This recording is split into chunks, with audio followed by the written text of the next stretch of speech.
जड पावलांनी आणि भाऊक मनाने घरच्यांना बाय केलं आणि निघाले नेरळला जायला. हाय हॅलो नमस्कार, मी निकिता. सकाळी उठून पाहिलं तर मम्मीची सगळी तयारी झाली होती. गेस्ट लोकांसाठी कांदा पोहे आणि एकीकडे बुर्जीची तयारीसुद्धा चालू होती.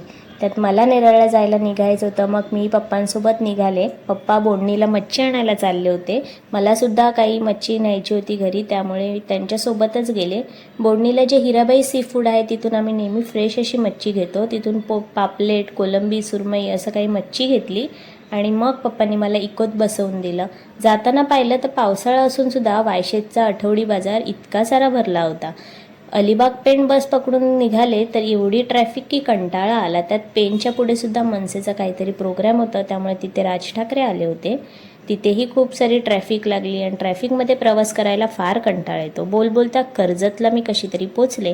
कर्जतवरून CST ट्रेन पकडली, पण नेरळला सुद्धा उतरायला एवढी गर्दी होती. अर्थातच नेरळ हे माथेरानला जाण्यासाठी रेल्वे स्टेशन असल्यामुळे तिथे रविवार असो किंवा कोणता सॅटर्डे संडे जास्त गर्दी. निलेशच्या आवडीची आईस्क्रीम घेऊन घरी पोचले तर निलेशचा असा पाय बघून फार वाईट वाटलं. त्याची कंडिशन पाहून मग त्याला जेवणाआधीच्या काही गोळ्या होत्या त्या दिल्या आणि जेवण करून घेतलं. असा होता आजचा दिवस. भेटूया पुढच्या व्हिडिओत.